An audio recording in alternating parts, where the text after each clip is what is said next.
છે। વિદ્યાર્થી મિત્રો, આજે આપણે ભણવાના છીએ સામાજિક વિજ્ઞાન ધોરણ 6। એમાંથી આપણે 7મો પાઠ ભણીએ છીએ ગુપ્ત યુગ અને અન્ય શાસકો વિશે। અગાઉના વિડીયોમાં પણ આપણે આના વિશે ચર્ચા કરી ગયા છીએ। સૌથી પહેલા આપણે જોઈ ગયા કે ગુપ્ત યુગનો જે શરૂઆત જે છે એટલે કે ગુપ્ત યુગની જે સ્થાપના જે છે એ શ્રી ગુપ્ત દ્વારા થાય છે। ત્યારબાદ જે છે તેનો પુત્ર ઘટોત્કચ આ રાજગાદી ઉપર આવે છે। ઘટોત્કચનો જે પ્રતાપી પુત્ર હોય છે જેનું નામ છે ચંદ્રગુપ્ત પ્રથમ। ઇતિહાસમાં જે છે એ ચંદ્રગુપ્ત પ્રથમને જે છે એ મહારાજાધિરાજ તરીકેનું બિરુદ મળેલું છે। પ્રશ્ન પૂછાય કે ગુપ્ત વંશમાં ગુપ્ત વંશના શાસકોમાંથી કયા શાસકને રાજાધિરાજ તરીકેનું બિરુદ પ્રાપ્ત થયું છે? તો ગુપ્ત વંશમાં જે છે એ ચંદ્રગુપ્ત પ્રથમ જે છે કે જેને રાજાધિરાજ તરીકેનું બિરુદ પ્રાપ્ત થયું છે। ઇતિહાસમાં જે છે સૌથી પહેલા રાજ્ય વિસ્તાર કરવાની શરૂઆત જે કોઈએ કરેલી હોય એટલે કે રાજ્યો જીતવાની કોઈએ શરૂઆત કરેલી હોય તો એ છે ચંદ્રગુપ્ત પ્રથમ। ત્યારબાદ જે છે એના પછી એમનો જે પુત્ર જે છે સમુદ્રગુપ્ત આ ગાદી ઉપર આવે છે। સમુદ્રગુપ્તની જો વાત કરીએ તો પ્રયાગરાજની જે પ્રશસ્તિ જે છે કે જે હરિસેણે રચેલી છે એમાં લખાણકામ હરિસેણે કરેલું છે। તો આ પ્રયાગ પ્રશસ્તિમાં જે છે અને કેટલાક સિક્કાઓ દ્વારા સમુદ્રગુપ્તની માહિતી પ્રાપ્ત થાય છે। ખાસ સમુદ્રગુપ્ત જે છે કે કેટલાક સિક્કાઓમાં એને વીણા વગાડતો પણ દર્શાવવામાં આવેલો છે। ઘણા બધા કાવ્યોની રચના કરી અને કવિરાજનું બિરુદ પણ એમને પ્રાપ્ત કરેલું છે। એક સંસ્કારી સમ્રાટ હોય છે, હિન્દુ અને બીજા ધર્મોને પણ માન આપે છે, બૌદ્ધ ધર્મને પણ માન આપે છે। ઘણા બધા સ્થાપત્યો, મંદિરો, વિહારો આનું પણ નિર્માણ કરાવે છે।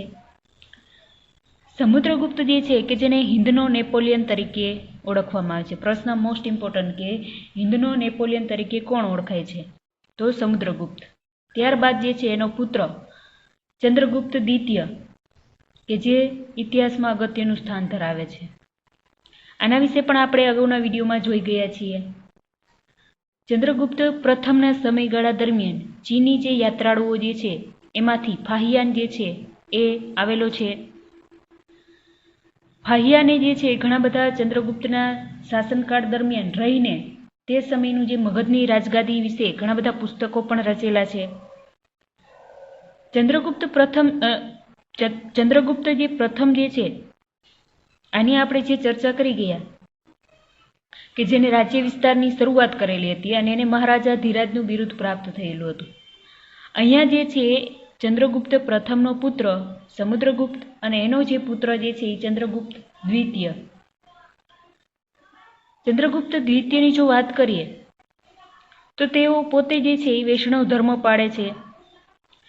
આ જે ચંદ્રગુપ્ત બીજાને વિક્રમાદિત્ય તરીકેનું બિરુદ મળેલું છે તેના રાજ દરબાર એવો કહેવાય છે કે વિદ્વાનોથી શોભતો હતો। ઘણા બધા વિદ્વાનોને એને રાજ્યાશ્રય આપેલો હતો, જેમાંથી કાલિદાસ છે, ધન્વંતરી જે છે કે જે રાજવૈદ્ય તરીકે ઓળખાય છે, વૈજ્ઞાનિક તરીકે વરામિહિર, વૈતાલ ભટ્ટ, અમરકોશ જેવા ગ્રંથના રચિતા અમરસિંહ આવા જુદા જુદા વિદ્વાનોથી એમનો દરબાર શોભતો હતો।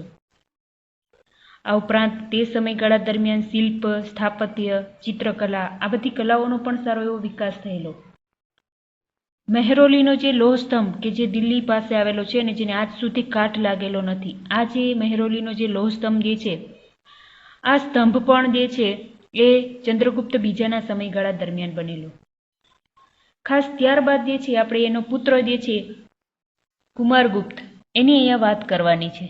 તો કુમારગુપ્ત જે છે એ પુત્ર કોનો છે એવો પ્રશ્ન પૂછાય તો વાત કરીએ કે કુમારગુપ્ત જે છે ચંદ્રગુપ્ત જે છે આ બીજાનો પુત્ર કુમારગુપ્ત। કુમારગુપ્તની જો આગળ વાત કરીએ તો કુમારગુપ્તે જે છે એના જીવનમાં કોઈ યુદ્ધો કરેલા નથી, પણ જે એના પિતા તરફથી એટલે કે આ જે ચંદ્રગુપ્ત જે છે બીજા જે છે એમના તરફથી જે એને વારસો મળેલો છે, આ વારસો જે છે તેને જાળવીને રાખેલો છે. એટલે કે જે એને વારસામાં જે રાજ્યો મળેલા છે, જે મહાન સામ્રાજ્ય મળેલું છે, આ મહાન સામ્રાજ્ય જે છે એની જાળવણી કરેલી છે. ખાસ વાત કરીએ તો એના સમયગાળા દરમિયાન જે છે એ રાજ્યમાં શાંતિ જોવા મળતી હતી. શાંતિ એટલા માટે કે યુદ્ધો થયેલા હતા નહીં. મોટાભાગે જે છે અત્યાર સુધીના જે ગુપ્તવંશના શાસકોનો અભ્યાસ કરેલો હતો એમાંથી ચંદ્રગુપ્ત પ્રથમ જે છે ત્યારથી જે છે રાજ્ય વિસ્તારની શરૂઆત થાય છે. ત્યાર પછી એનો જે પુત્ર જે છે સમુદ્રગુપ્ત, ત્યારે તો ખૂબ જ રાજ્યોનો વિસ્તાર થયેલો, ઘણા બધા રાજ્યો જીતી અને હિન્દનો નેપોલિયન બનેલો છે. અને ચંદ્રગુપ્ત બીજો જે છે એ પણ જે છે ઘણા બધા રાજ્યો જે છે એ જીતે અને રાજ્ય વિસ્તાર કરે છે. અહીંયા જે છે એ રાજ્યમાં હવે શાંતિ જોવા મળે છે, કારણ કે કુમારગુપ્તના સમયગાળા દરમિયાન કોઈ ખાસ એવા યુદ્ધો થતા નથી. આથી કરીને જે છે એ રાજ્યમાં શાંતિ જોવા મળે છે. જે વિશાળ સામ્રાજ્ય પિતા તરફથી મળેલું હોય એ જાળવી રાખે છે. કુમારગુપ્તના સમયગાળા દરમિયાન જે છે એ પુષ્યમિત્ર જે છે આ જાતિઓએ બળવો કરેલો છે.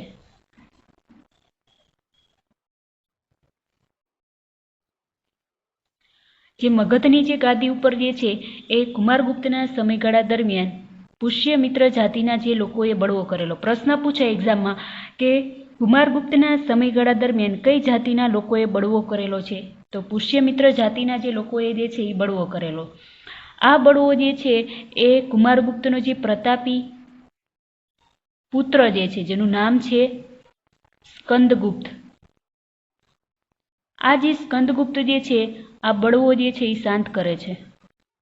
આ બળવો શાંત કરે છે. પ્રશ્ન પૂછાય એક્ઝામમાં કે કુમારગુપ્તના સમયગાળા દરમિયાન જે પુષ્યમિત્ર જાતિ જે છે આ જાતિના બળવાઓને કોણ શાંત કરે છે? તો જે સ્કંદગુપ્ત જે છે કે જે કુમારગુપ્તનો પુત્ર હોય છે, આ જે એનો પુત્ર જે છે એ પુષ્યમિત્ર જાતિનો જે બળવો જે છે એ શાંત કરે છે. ખાસ જે છે આના સમયગાળા દરમિયાન કુમારગુપ્તના સમયગાળા દરમિયાન હુણોના પણ આક્રમણ થાય છે. આ હુણો જે છે એ બાહ્ય જાતિના લોકો જે છે ભારત સિવાયના, તો હુણો જે છે એના આક્રમણો થાય છે. અને આ આક્રમણોને પણ પાર પાડવાનું કામ જે છે, આ આક્રમણોમાંથી પણ મગધની ગાદીને જે ઉગારવાનું કામ કોઈએ કર્યું હોય તો જે છે એ સ્કંદગુપ્તે. આ જે હુણોના આક્રમણો જે છે એ અટકાવે છે સ્કંદગુપ્ત. અગત્યનો છે સ્કંદગુપ્ત જે છે પ્રતાપી પુત્ર હોય છે કુમારગુપ્તનો, પુષ્યમિત્ર જાતિના બળવાઓને ખાડે છે, હુણોના આક્રમણોને પણ અટકાવે છે. કુમારગુપ્ત વિશે વાત કરીએ આગળ તો કુમારગુપ્ત જે છે એ કાર્તિકેય જે છે કાર્તિકેયનો ભક્ત છે. પ્રશ્ન પૂછાય કે નીચેનામાંથી કયો શાસક જે છે એ કાર્તિકેયનો ભક્ત તરીકે ઓળખાય છે? તો જે કુમારગુપ્ત જે છે કે જે કાર્તિકેયનો ભક્ત છે. કાર્તિકેય જે છે કે જે શિવ અને પાર્વતીનો પુત્ર છે, તો કુમારગુપ્ત જે છે એ કાર્તિકેયનો ભક્ત તરીકે ઓળખાય છે. ખાસ જે છે તે ધર્મ સહિષ્ણુ હતો. ધર્મ સહિષ્ણુ એટલે કે બધા ધર્મો પ્રત્યે જે છે એ સમાન ભાવથી જે છે એને આવકાર આપતો, બધા ધર્મોને રાજ્યમાં માન આપતો. બધા આ ઉપરાંત આપણે વાત કરીએ તો તેને બૌદ્ધ અને જૈન ધર્મની જે છે ગુફાઓનું પણ નિર્માણ કર્યું હતું.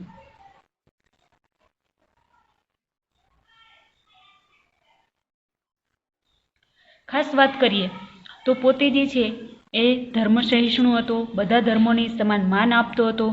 બૌદ્ધ અને જૈન ધર્મ જે છે આની ગુફાઓનું પણ નિર્માણ થયેલું છે આના સમયગાળા દરમિયાન, એટલે કે કુમારગુપ્તના સમયગાળા દરમિયાન. કુમારગુપ્તના સમયગાળા દરમિયાન જે નાલંદા વિદ્યાપીઠ, આ નાલંદા વિદ્યાપીઠ જે છે એનું નિર્માણ થયેલું છે. પ્રશ્ન પૂછાય કે નાલંદા વિદ્યાપીઠ જે છે એનું નિર્માણ કોના સમયગાળા દરમિયાન થયેલું છે? તો આજે નાલંદા વિદ્યાપીઠ કે જે બૌદ્ધ વિદ્યાપીઠ છે આનું નિર્માણ જે છે એ કુમારગુપ્તના સમયગાળા દરમિયાન થયેલું છે. આ ઉપરાંત વાત કરીએ અજંતા આમ તો બોલાય તો અજંતાની ગુફા જે છે આ ગુફાઓનું જે છે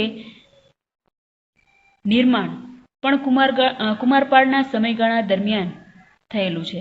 એક તો નાલંદા વિદ્યાપીઠ, ત્યારબાદ જે છે અજંતાની ગુફાઓ જે છે આનું નિર્માણ પણ જે છે એ કુમારગુપ્તના સમયગાળા દરમિયાન થયેલું છે.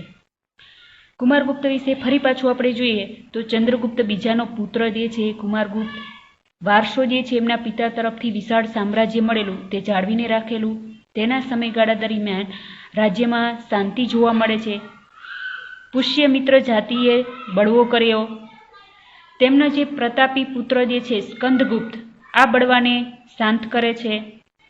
હુણોના જે આક્રમણો જે છે કે જે સ્કંદગુપ્તે આ જે હુણોના આક્રમણોને અટકાવ્યા હતા. કુમારગુપ્ત જે છે કે જે પોતે કાર્તિકેયનો ભક્ત હતો અને ધર્મ સહિષ્ણુ શાસક પણ હતો. તેણે બૌદ્ધ ધર્મ અને જૈન ધર્મની જે ગુફાઓનું નિર્માણ પણ કરાવેલું છે.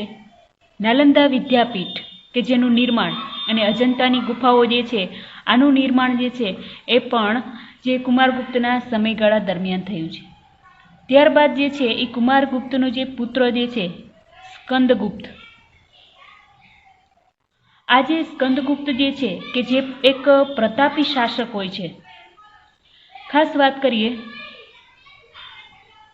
કુમારગુપ્ત જે છે આ કુમારગુપ્તનો પુત્ર સ્કંદગુપ્ત હોય છે. પ્રશ્ન પૂછાય એક્ઝામમાં કે સ્કંદગુપ્તનો જે પુત્ર જે છે સ્કંદગુપ્ત જે છે એ કોનો પુત્ર છે? તો સ્કંદગુપ્ત જે છે કે જે કુમારગુપ્તનો જે છે એ પુત્ર તરીકે ઓળખાય છે. ખાસ વાત કરીએ તો સ્કંદગુપ્ત જ્યારે ગાદી ઉપર આવે છે ત્યારે એના સમયગાળા દરમિયાન ઘણા બધા જે બાહ્ય આક્રમણો થાય છે, જેમાંથી આપણે હુણોના આક્રમણો જોઈ ગયા. આ હુણોના આક્રમણોમાં જે છે કહેવાય છે વિદ્યાર્થી મિત્રો કે એક બળવો શાંત કરે ત્યાં બીજો બળવો શરૂ થઈ જતો. એટલે કે આ હુણોના આક્રમણો જે છે એ અવારનવાર થતા હતા. અને આ જે આક્રમણોને પહોંચી વળવા માટે પુષ્કળ પ્રમાણમાં જે રાજ્યનું ધન જે છે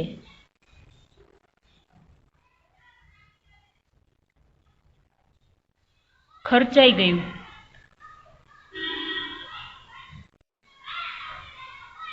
ખાસ વાત કરીએ કે સ્કંદગુપ્તના સમયગાળા દરમિયાન હુણોના આક્રમણો થાય છે. આ આક્રમણોમાં જે છે પુષ્કળ પ્રમાણમાં રાજ્યનું જે ધન જે છે એ ખર્ચાઈ જાય છે. અને આને લીધે જે છે એ એવું કહેવાય છે ઇતિહાસમાં કે સ્કંદગુપ્તના શાસનથી સ્કંદગુપ્ત જે છે આના સમયથી ગુપ્ત જે વંશ જે છે ગુપ્ત વંશના જે પતનની શરૂઆત થાય છે. એક્ઝામ માટે ખૂબ અગત્યનો પ્રશ્ન છે. એક્ઝામમાં પ્રશ્ન પૂછાય કે ગુપ્ત વંશ જે છે એના પતનની શરૂઆત કોના શાસનકાળથી થાય છે? તો સ્કંદગુપ્ત જે છે આ સ્કંદગુપ્તના સમયથી જે છે ગુપ્ત વંશના પતનની શરૂઆત થઈ જાય છે. ખાસ જે છે કે સ્કંદગુપ્તના સમયથી જે છે ગુપ્ત વંશના પતનની શરૂઆત થઈ છે. સ્કંદગુપ્ત પછી જે શાસકો આવે છે આ બધા જે શાસકો નિર્બળ હોય છે અને પુષ્કળ જે સંપત્તિ જે છે એ તો ઓલરેડી જે વપરાઈ ગઈ છે. ખાસ હુણોના જે આક્રમણો થાય છે આ હુણોના આક્રમણોને અટકાવવામાં પુષ્કળ પૈસાનો ખર્ચ થઈ જાય છે. અને જે સ્કંદગુપ્ત પછીના જે શાસકો જે છે એ બધા નિર્બળ હોય છે અને પૈસાની પણ ખપ હોય છે. આથી કરીને જે છે કે આજે ગુપ્ત વંશનો જે શાસનકાળ જે છે એ લાંબા સમય સુધી ટકી રહેતો નથી. અને આથી એવું કહેવાય છે કે ગુપ્ત સામ્રાજ્ય છે એ છિન્ન ભિન્ન થઈ ગયું. એટલે કે તેનો કાયમના માટે અસ્ત આવે છે એવું કહી શકીએ આપણે. ગુપ્ત યુગની જો શાસન વ્યવસ્થાની વાત કરીએ, અત્યાર સુધી જે આપણે શાસકો વિશે અભ્યાસ કરી ગયા. સૌથી પહેલાં આપણે જે શ્રીગુપ્ત જે ગુપ્ત વંશની સ્થાપના કરે છે, ત્યાર પછીનો પ્રતાપી જે પુત્ર જે છે ચંદ્રગુપ્ત પ્રથમ, ઘટોત્કચ, સમુદ્રગુપ્ત છે, ત્યાર પછી ચંદ્રગુપ્ત બીજો, કુમારગુપ્ત અને સ્કંદગુપ્ત, આ બધા શાસકો વિશે તો આપણે અભ્યાસ કરી ગયા. અહીંયા જે વાત કરવાની છે કે ગુપ્ત યુગના જે સમયગાળા દરમિયાન જે શાસન વ્યવસ્થા કેવી હતી. શાસન વ્યવસ્થા વગર કોઈ પણ જે સામ્રાજ્ય હોય એ લાંબા સમય સુધી ટકી શકે નહીં. તો ગુપ્ત વંશના જે શાસનતંત્ર વિશે જે છે આપણને જો માહિતી મળતી હોય, શાસન વ્યવસ્થા, આ જે ગુપ્ત યુગ જે છે એના સમયગાળાની જે શાસન વ્યવસ્થાની માહિતી આપને જે છે એ અભિલેખોમાંથી માહિતી મળે છે, જેને આપણે શિલાલેખો તરીકે ઓળખીએ છીએ. જેમ કે જે અશોકનો શિલાલેખ છે, કેટલીક સ્મૃતિઓ જે છે એટલે કે યાદરૂપે કંઈ પણ લખાણકામ થયેલું હોય તો એમાંથી માહિતી મળે છે, અને પુરાણોમાંથી જે છે માહિતી મળે છે.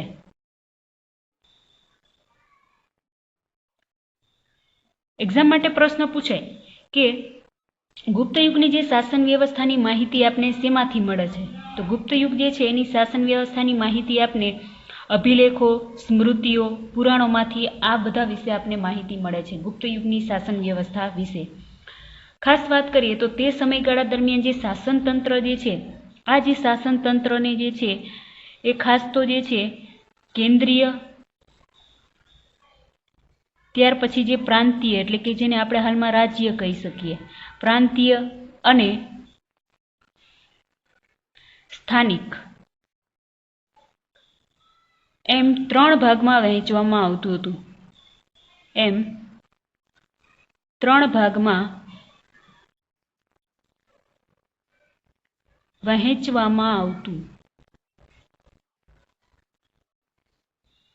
એક્ઝામમાં પ્રશ્ન પૂછાય કે ગુપ્ત યુગના શાસનકાળ દરમિયાન જે શાસન વ્યવસ્થાને કયા કયા ભાગમાં વહેંચવામાં આવે છે? તો ખાસ 3 ભાગમાં વહેંચવામાં આવે છે. એક તો કેન્દ્રીય, પ્રાંતીય અને સ્થાનિક. ખાસ આની જો ડીપમાં માહિતી આપણે લઈએ તો સૌથી પહેલી જે બાબત જે છે કેન્દ્રીય વહીવટતંત્ર. કેન્દ્રીય વહીવટી તંત્ર. કેન્દ્રીય એટલે શું વિદ્યાર્થી મિત્રો? કેન્દ્રીય એટલે કે જેમાં રાજા, જેને આપણે સમ્રાટ કહીએ, આ સમ્રાટ જે છે એ કેન્દ્ર સ્થાને હોય.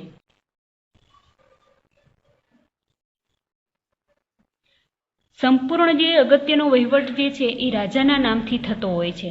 હાલમાં આપણે જે વર્તમાનમાં જે લોકશાહી શાસન પદ્ધતિ જોઈએ છે, જેમાંથી સંપૂર્ણ જે દેશના વડા જે છે કે જે આપણા વડાપ્રધાન નરેન્દ્ર શ્રી મોદી જે છે, કે જેના આધારે આખા દેશ જે છે એ ચાલે છે. આખા દેશને લગતા જે અગત્યના નિર્ણયો જે છે એ તેઓ લે છે. એવી રીતે જે છે એ હાલમાં જે છે જેમ આપણું લોકશાહી શાસન પદ્ધતિ જે છે એ કેન્દ્રીય લોકશાહી જે છે એના જેમ જે છે જે મગધનું જે સામ્રાજ્ય છે એ ગુપ્ત વંશના સમયગાળા દરમિયાન જે સમ્રાટ જે છે એ કેન્દ્ર સ્થાને હોય છે. આખા મગધને લગતા મહત્વના નિર્ણય લેવા હોય તો એમાં જે છે એ રાજાને અનુસરીને કોઈ પણ નિર્ણય લેવાતા હોય છે. ત્યારબાદ જે છે જેમાં હાલમાં આપણે કેન્દ્ર હસ્તક જે શાસન વ્યવસ્થા તો છે, પણ આપણે જે તે રાજ્ય વાઇઝ પણ સરકારની રચના કરેલી છે, જેથી કરીને દેશ ચલાવવો આસાન બની જાય. એટલે રાજ્ય શાસન વ્યવસ્થાની પણ નિમણૂક કરેલી છે. તે સમયગાળા દરમિયાન પણ આવું જ હતું. તે સમયગાળા દરમિયાન જે રાજ્યો જે છે એને પ્રાંતીય ભાગમાં વહેંચવામાં આવતા હતા. આ રાજા જે છે વિદ્યાર્થી મિત્રો, એની નીચે જે છે ઘણા બધા અધિકારીઓ જે છે એને વહીવટ ચલાવવા માટે એની નિમણૂક કરવામાં આવતી હતી. જેમાંથી આપણે વાત કરીએ તો મહારાજા ધીરાજ, આવું જો કોઈને બિરુદ મળતું હોય તો એ સમ્રાટને, આ સમ્રાટને જે છે એ મહારાજા ધીરાજ તરીકે ઓળખવામાં આવતો હતો. આ ઉપરાંત જે છે એ પરમ ભાગવત, આ પરમ ભાગવત તરીકે પણ સમ્રાટ ઓળખાતો હતો. એક્ઝામમાં પ્રશ્ન પૂછાય કે ગુપ્ત વંશના શાસનકાળ દરમિયાન જે છે એ રાજાને કેવા કેવા બિરુદો મળેલા હતા? તો ખાસ જે છે એ મહારાજા ધીરાજ, પરમ ભાગવત, આવા બધા જે બિરુદોથી જે છે એ સમ્રાટ તરીકે ઓળખાતા. એટલે કે આવા બધા જે બિરુદો સમ્રાટ માટે વખણાતા હતા અથવા તો સમ્રાટ માટે ઉપયોગમાં આવતા હતા, એને મહારાજા ધીરાજ પણ કહેવાય કે પછી પરમ ભાગવત, આવા બધા બિરુદો ધરાવતા હતા. ખાસ જે છે એ વહીવટી તંત્રની જો વાત કરીએ તો આ વહીવટી તંત્રમાં જે મુખ્ય સેનાપતિ જે છે, મુખ્ય સેનાપતિ જે છે એ મહાબલાધિકૃત તરીકે ઓળખાય છે.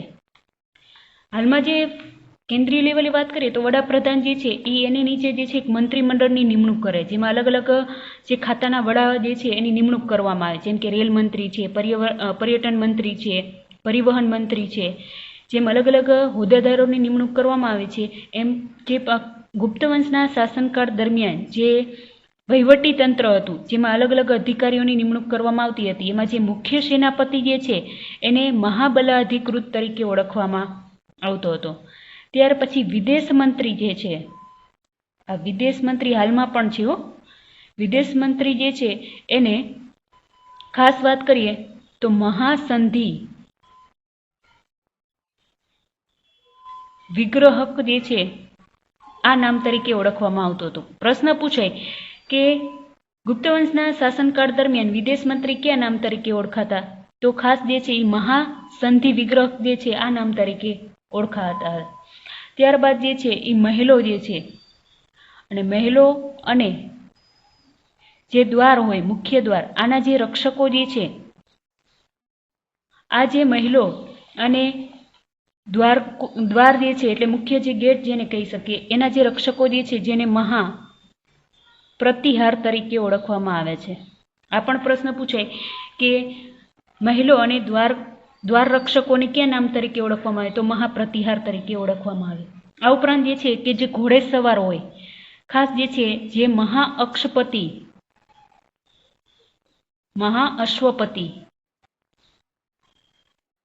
આ જે મહાઅશ્વપતિ જે છે કે જે ઘોડેસવાર જે છે એ સેનાપતિના વડા હતા.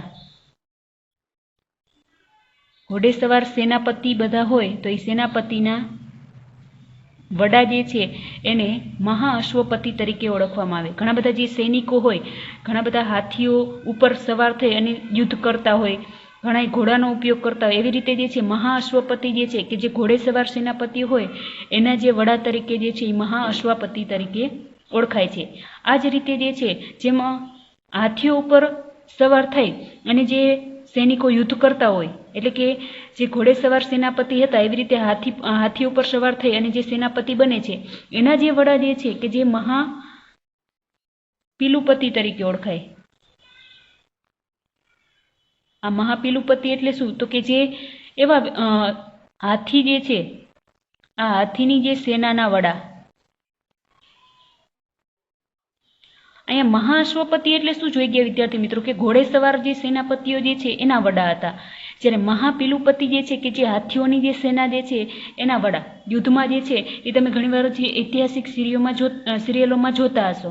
કેટલાક જે યુદ્ધો જે છે કે જેમાં ઘોડેસવાર સૈનિકો જોવા મળે, કેટલાક યુદ્ધમાં તમે હાથી ઉપર સેનાપતિઓ સવાર થઈ અને યુદ્ધ કરતા જોતા હશો. તો આવી રીતે જે હાથી ઉપર જે છે એ હાથીઓના જે સેનાપતિ હોય અને એના જે વડા, એના મુખ્ય અધિકારી એ મહાપિલુપતિ તરીકે ઓળખાય છે. ખાસ વાત કરીએ તો આ જ સમયગાળા દરમિયાન, એટલે કે ગુપ્ત વંશના શાસનકાળ દરમિયાન જે દસ્તાવેજો જે છે, આ દસ્તાવેજો સાચવવા માટે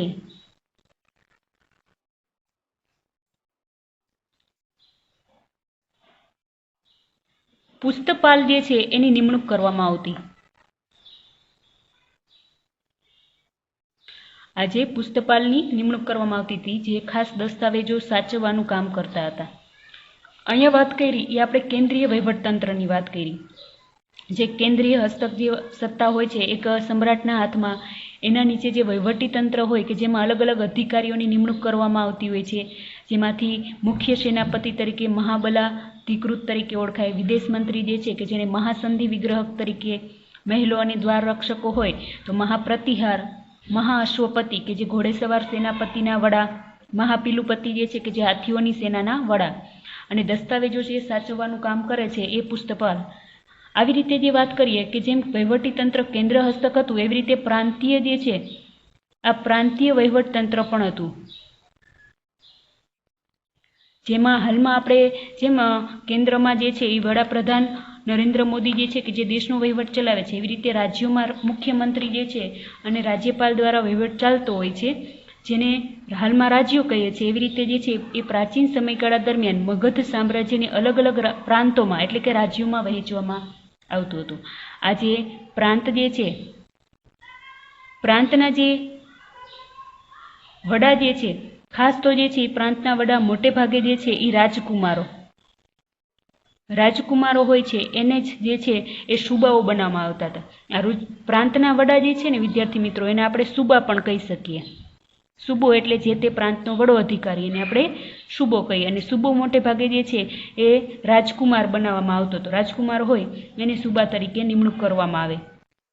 પ્રાંતની વાત કરીએ, હાલમાં પ્રાચીન સમયગાળામાં પ્રાંત હતું તો એને આપણે હાલમાં રાજ્ય કહીએ છીએ. તો પ્રાંતને બીજા નામ તરીકે જે છે એ ભુક્તિ તરીકે પણ ઓળખાતું. એક્ઝામમાં પ્રશ્ન પૂછાય કે પ્રાંત જે છે, આ જે પ્રાંત જે છે એને બીજા નામ તરીકે કયા નામ તરીકે ઓળખવામાં આવે છે? તો પ્રાંત જે છે એને ભુક્તિ નામ તરીકે પણ ઓળખવામાં આવે છે, એટલે એને ભુક્તિ પણ કહેવાય. ખાસ જે છે આ ભુક્તિ જે છે એટલે કે પ્રાંતનો જે વડો જે છે, આ જે પ્રાંત અથવા ભુક્તિનો જે વડો જે છે એને પ્રાદેશિક નામ તરીકે ઓળખવામાં આવે છે. શું કહે છે? વડાને પ્રાદેશિક કહેવામાં આવતું હતું. જે પ્રાંતના વડા જે છે એને પ્રાદેશિક કહેવાય. ખાસ વાત કરીએ તો પ્રાંતને જિલ્લાઓમાં વહેંચવામાં આવતું હતું. પ્રાંતને જિલ્લામાં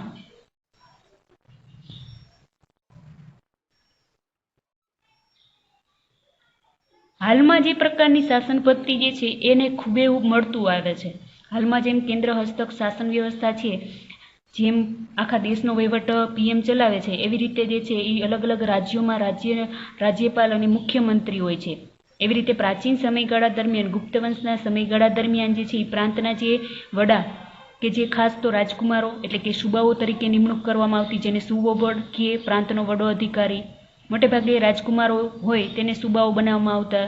પ્રાંત જે છે એને ભુક્તિ કહેવામાં આવતું હતું. અને આ પ્રાંતનો જે વડો જે છે એને પ્રાદેશિક એટલે કે રાજકુમાર જ હોય ઓલરેડી પ્રાંતનો વડો, તો એ રાજકુમારને પ્રાદેશિક તરીકે ઓળખવામાં આવે છે.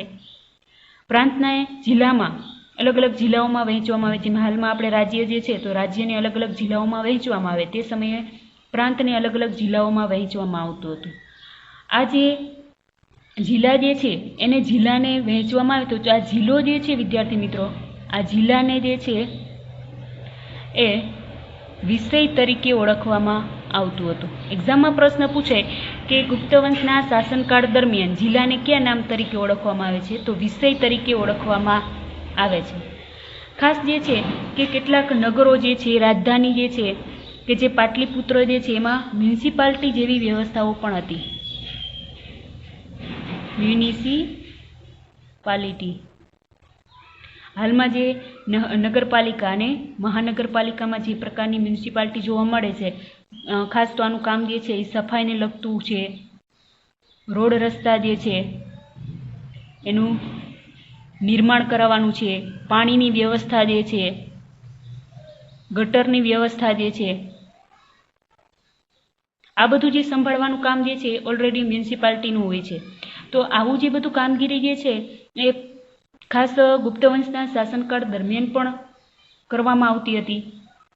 ખાસ જે છે એમાં પણ અલગ અલગ અધિકારીઓની નિમણૂક કરવામાં આવતી હતી મ્યુનિસિપાલિટીની રચનામાં, જેમાંથી નગર શ્રેષ્ઠી જે છે એટલે નગરનો શ્રેષ્ઠી એટલે કે વડો જેને કહેવામાં, હાલમાં જેમ નગરપાલિકાનો વડો જે છે જે પ્રમુખ અથવા તો ઉપપ્રમુખ તરીકે હોય છે, ત્યાર પછી મહાનગરપાલિકામાં પણ મેયર ને એવા બધા હોદ્દાઓ હોય છે, બરોબર. તો એવી રીતે નગર શ્રેષ્ઠી જે છે આવા પણ હોદ્દાઓ હતા.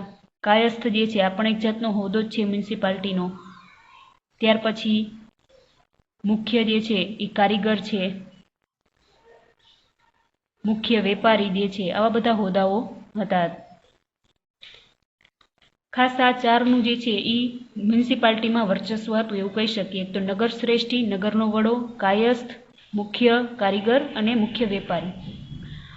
જેમ મેં વાત કરી કે સૌથી પહેલાં જે છે કેન્દ્રને લગતી કેન્દ્રીય વહીવટતંત્ર હતું, પ્રાંતીય વહીવટતંત્ર, અને ત્રીજું જે છે એ સ્થાનિક વહીવટી તંત્ર.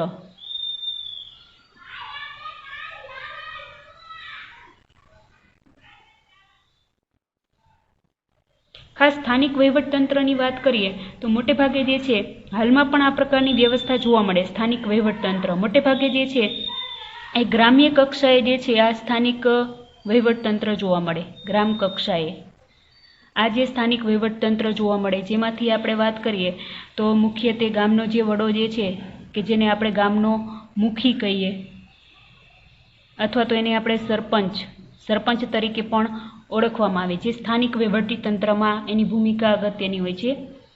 ખાસ જે તે ગામ હોય ત્યાં એક મુખી હોય છે અને ગ્રામ કક્ષાએ ઘણા બધા એના સભ્યો પણ હોય છે કે જે ગ્રામનો વહીવટ ચલાવવામાં અગત્યની ભૂમિકા ભજવે છે. મોટેભાગે જે વાત કરીએ વિદ્યાર્થી મિત્રો કે ગુપ્ત વંશનું જે શાસનતંત્ર મુખ્યત્વે 3 ભાગમાં વહેંચાયેલું હતું: કેન્દ્રીય, પ્રાંતીય અને સ્થાનીય. કેન્દ્રીયમાં જે સમ્રાટ કેન્દ્ર સ્થાને હોય છે, પ્રાંતમાં સુબાનું પ્રભુત્વ હોય છે અને સ્થાનિક લેવલે જોઈએ તો ગ્રામ કક્ષાએ ગ્રામનો મુખ્ય અગત્યનો હોય છે.